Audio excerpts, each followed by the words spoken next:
Today I'm going to make a mug, hand building, and I thought it'd be interesting to answer some questions I've received as I'm making this. So let's get started. How long have you been doing pottery? So it's been about 3 years since I took my very first pottery class. I did take a long break during lockdown. Well, COVID. And I recently finished my third semester of classes, so I would say actively around 1.5 years. How much did it cost to start your small business?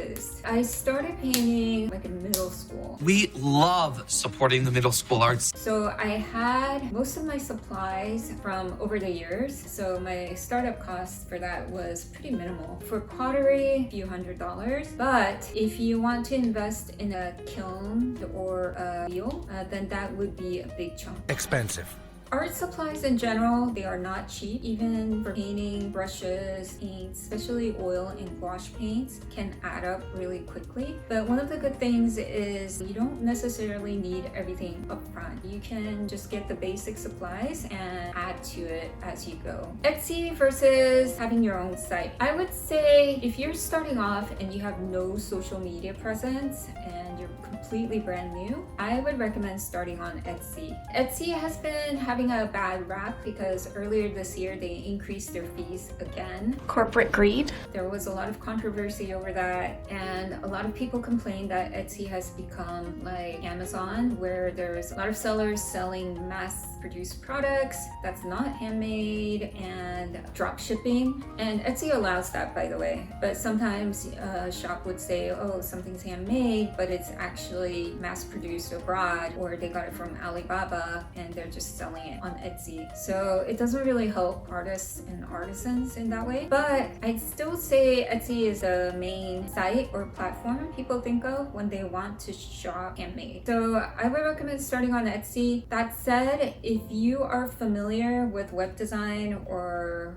building a website, or you have a budget to hire someone who can help you with that, I'm a pretty damn good web designer. I think it's really good to have your own website because one of the things about Etsy is if someone buys your product on your Etsy shop and people ask like, where did you get that? A lot of times they would say they got it from Etsy. They wouldn't necessarily remember your shop or brand name. So if you want to build a brand or shop presence, I think it's good to have your own site. I think it's kind of nice to have both if you can. It is a little bit tricky to manage both. I think over time it's definitely worth it. A lot of times people ask, what platform do I use for my website? I use WordPress. I have a web design background, so I made my own site on WordPress, but you can also use Shopify or Squarespace is another popular one. Some people use Wix as well. I feel like there's pros and cons to all of them. I know for Shopify and Squarespace, there's a monthly fee, whereas for WordPress, you have to pay upfront for like hosting domain and theme, but there isn't any monthly fees. So my cup is actually coming to form and it's not turning into bowls, so that's a good thing. Okay, how do you deal with your family or friends not supporting your creative path or small business? This is hard, especially when you're starting off. It can be very discouraging and disappointing if you don't have any support or support from people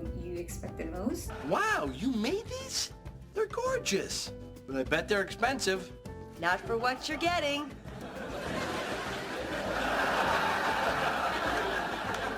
Are the little hairs on the back of your neck standing up too?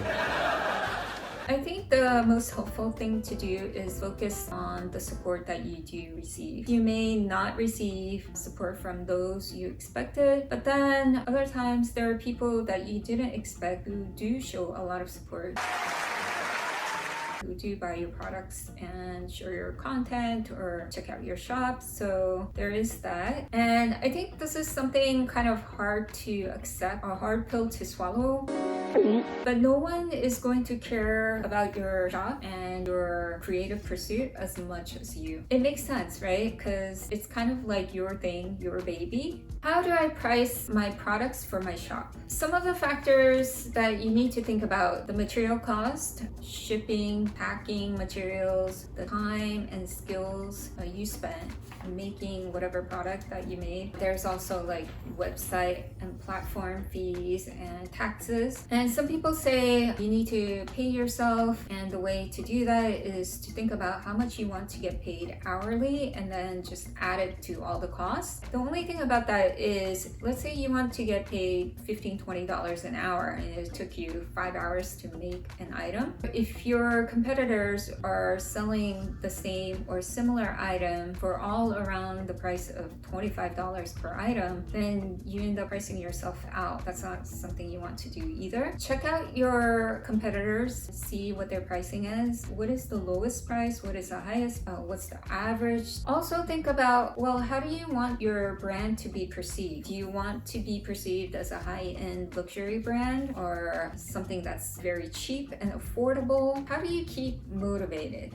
I would ask this question a lot too. I listened to an interview, and the interviewee, the response they had was that they don't. A lot of times they don't feel motivated, they don't feel like creating, but they make themselves anyway. Separating the emotion from the action to do the things you don't necessarily feel like doing because it will get you closer to where you want to be. Great workout, Sarge.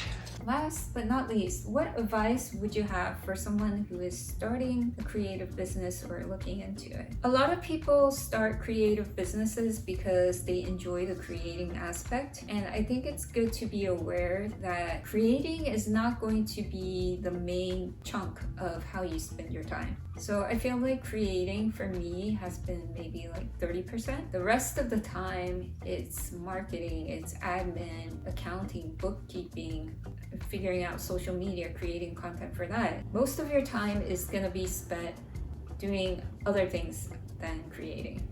If your only focus and your only thing is you want to create and you want that to be 100%, then I think come up with a business model or a system where that can happen, probably by hiring other people, or keep it just as a hobby. And number 2, I would recommend reading the book E-Myth Revisited. I think it's really helpful for small businesses and creatives starting out. I don't know how this is gonna turn out. I've never made a handle like this before, but I think it might be kind of cool. So what I want to do is score, and then you want to do the same on the cup where you want the handles to stick. I want the handle, I don't want it to be like drooping. I'm gonna make sure it's attached and then just put the cup upside down. So I'm gonna do some touch-ups as it's drying. It's still very wet right now, but here we go. I got through all the questions for today. If you have any questions about some of the things I talked about today, feel free to leave a comment below.